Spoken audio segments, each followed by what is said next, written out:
നമ്മൾ രാത്രി കാട്ടിലൂടെ പോയപ്പോൾ ഫോറസ്റ്റുകാർ ഒരു നടപടി എടുത്തെന്ന് പറഞ്ഞ് ഒരു ന്യൂസ് സാമൂഹിക മാധ്യമങ്ങളിൽ പരക്കുന്നുണ്ടായിരുന്നു. നിങ്ങളിപ്പോൾ ഈ കണ്ടുകൊണ്ടിരിക്കുന്ന ഈ വീഡിയോ ഞങ്ങളുടെ ലൈഫിൽ ഏറ്റവും പ്രധാനപ്പെട്ട വീഡിയോകളിൽ ഒന്നാണ്. കഴിഞ്ഞ ദിവസത്തെ വാർത്ത നിങ്ങളെല്ലാവരും കണ്ടു കാണും. നമ്മൾ രാത്രി കാട്ടിലൂടെ പോയപ്പോൾ ഫോറസ്റ്റുകാർ ഒരു നടപടി എടുത്തെന്ന് പറഞ്ഞ് ഒരു ന്യൂസ് സാമൂഹിക മാധ്യമങ്ങളിൽ പരക്കുന്നുണ്ടായിരുന്നു. അതെ, ആ രാത്രി യാത്രയെക്കുറിച്ച് ഞങ്ങളുടെ ഭാഗം കൃത്യമായി പറയാൻ വേണ്ടിയിട്ടാണ് ഞങ്ങളിപ്പോൾ വന്നിരിക്കുന്നത്.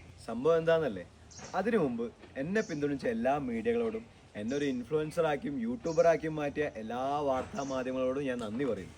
ഇനി നമുക്ക് കാര്യത്തിലോട്ട് വരാം. അടുത്ത മാസം നടത്തായിരുന്ന ബൈക്ക് റൈഡിന്റെ ഭാഗമായി ചേകാടി ഫോറസ്റ്റിനകത്തുള്ള ഒരു റിസോർട്ട് ഞങ്ങൾ ബുക്ക് ചെയ്തിരുന്നത്. അതിന്റെ ഒരു പ്രീ റൈഡ് ആയിരുന്നു ഇത്. അപ്പൊ എന്തിനാ രാത്രി തന്നെ പോയെന്നുള്ള ചോദ്യം ഉണ്ടാവാം. നമ്മൾ ബത്തേരി പുൽപ്പള്ളി റോഡിലെ ഫോറസ്റ്റ് ചെക്ക് പോസ്റ്റിൽ കൃത്യമായ വിവരങ്ങൾ നൽകി റിസോർട്ടിന്റെ ഉടമ 24 മണിക്കൂറും യാത്ര ചെയ്യാൻ പറ്റുന്ന റൂട്ടാണെന്ന് പറഞ്ഞതുകൊണ്ടാണ് ഗൂഗിൾ മാപ്പ് നോക്കി നമ്മൾ ഈ വഴിയിലൂടെ അന്ന് യാത്ര ചെയ്തത്. പക്ഷേ ഇവിടെ ഞങ്ങൾക്ക് വലിയൊരു ശ്രദ്ധക്കുറവുണ്ടായി.